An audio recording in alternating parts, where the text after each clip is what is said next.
Terry Legaspi. Terry Yes. Legaspi. Ang tumbok.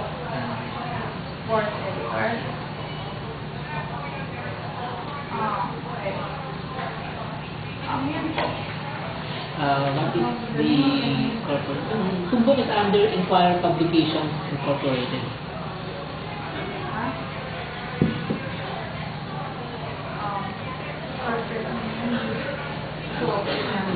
What is the Louis Prieto Building?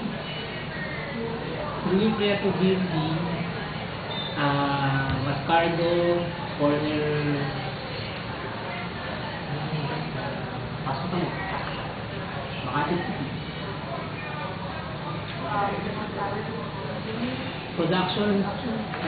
Production site lang. Dito din, sa baba. Pero dati, yung planta nasa Makati. Kasi yung Inquirer, meron din sila planta sa Makati.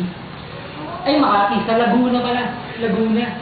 Yung tawag nila doon, parang malaking compound yun, may mga planta rin doon. So, before, nandito pa rin yung editorial na to. Doon po yung plant niya. Phone number, bigyan ko na lang kay mamaya ng copy ng tumbok. Nandun na lahat yun eh. Website, ongoing pa, pina-project pa, wala pa. So, yung key editors nyo po? Wala kaming editor-in-chief ngayon. Okay. Meron kaming managing editor, si Ronnie Briones. Executive editor. Ang kasunod niya, news editor, si Jan Escosio. Jan. Jan Escosio. Managing. Tapos ako, sports editor. Tsaka isang entertainment editor. Entertainment editor si Gas. Gayon Dato.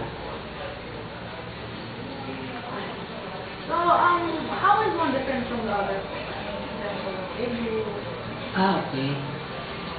Managing editor is the para siyang chief. Wala ko kasi na-appoint na parang editor-in-chief. So, he holds the position parang management. Tapos, pero nagdaan na rin siya na nag-hold din ng position para mag-edit, mag-post ng dyaryo, hindi usual. News editor po Hindi, yung managing editor. Kasi kukunti kami eh.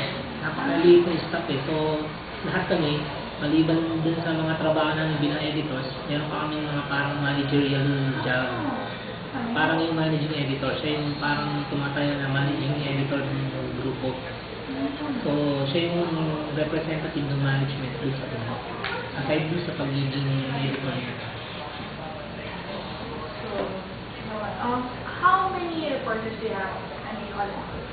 I'm not sure eh. Pero we have lahat ng major beat meron ng tumbok. Malacanang, Senate, Congress, tapos yung mga police stations, yung Quezon City, yung mga MPD, di ba? Manila Police District, Eastern Police District, lahat ng meron. Pero hindi reporter, mga contributors lang, correspondents.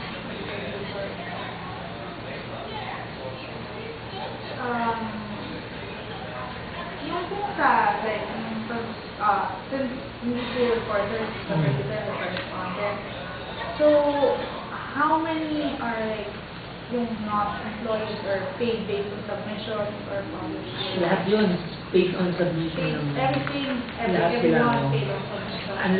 Maliban na lang yung, even columnist, wala kami regular. Even columnist? Walang,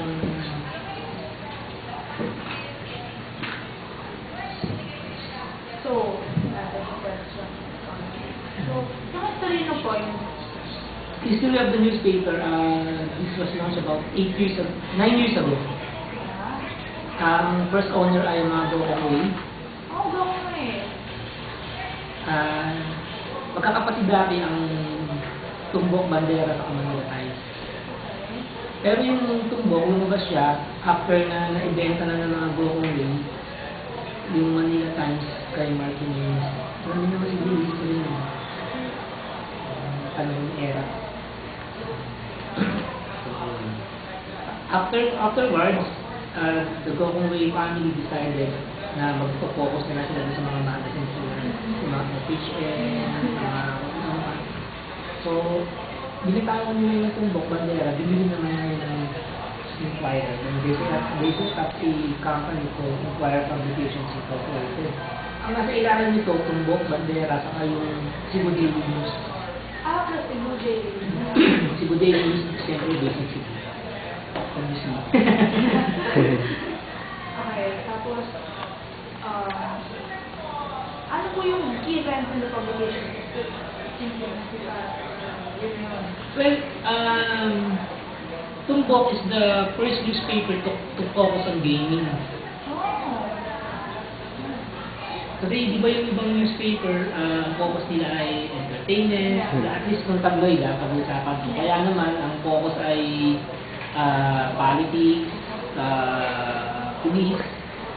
Pero yung Tumbok, ang focus nito ay gaming, like horse racing, yung lotto, yung lahat ng gaming, lahat ng pwede pustahan. Yun yung ano namin. So, pasok lahat yan sa Tumbok. Circulation. What measure does the paper use? Yung circulation kasi, nakakaalam nun yung boss namin, Mr. Ronnie Briones. Saka itong mga number of copies sold dito, yung pass on readership.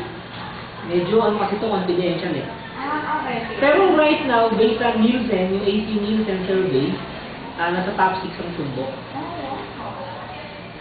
So, top 6. Sa AC Nielsen. Yung number of editions, historical deadline. Okay. So edition, dati dalawang edition, pero since ang imprenta nandiyan sa baba, so isang edition na lang, deadline namin hanggang May 30 ng gabi. Pero hindi naman kami naabot ng ganung oras yung everyday na trabaho. Matagal na yung 7:30 sa amin. 7:30? Yung iba, pag lang meron mga malalaking istorya na pumuputok, yun lang, medyo talaga intayin yung nagkaroon ng bami, o malaking sunog, So, pagdating dito, printing and production. It's printing done on the same location as tutorial, yes. Yung page measurement ko. Yung page measurement namin, this is smaller than the tabloid size. Parang sukat namin, parang libre. Libre. Yung libre kasi hindi siya kasi sukat ng tabloid eh. So, nagtitipid kami, yung ginagamit namin. Ay, yung smaller po? Smaller by an inch. Smaller by an inch. Dun sa tabloid size. Yung typesetting, wala na kasi nito eh. Kasi typesetting, ginagawa ko ng malapang computers na isa-isa sila. So, lahat dito kasi digital na eh. So, Kahit po nung nagsimula yung Tumbok, wala nang typesetting. ano nung nagsimula nung dati meron, pero nung lumipat na dito, nawala na yung typesetting. Actually, yung Inquirer, meron pong sariling software na ginagamit. Yung Inquirer company, Inquirer, tapos kami dito, pati sa Cebu, meron kami sariling software na ginagamit na hindi mo na kailangan yung artist, yung parang layout artist, kasi mas madali yung gamitin.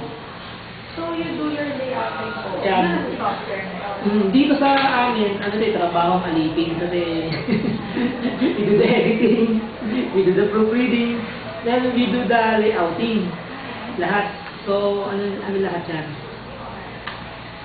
So, yung camera, yung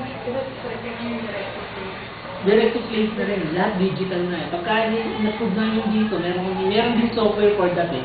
Nakikita mo yung buong dyaryo, tapos if you approve it for printing, lalabas yung sa baba, automatic yung sa baba, iyan yung nasa-plate.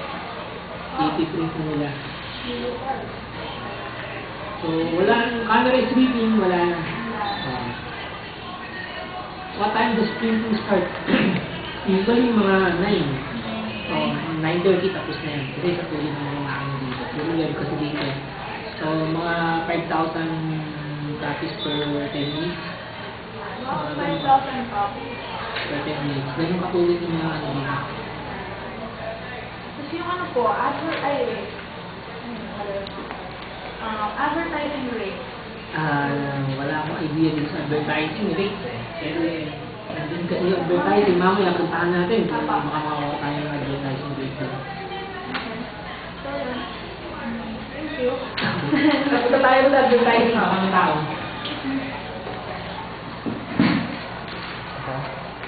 Yeah.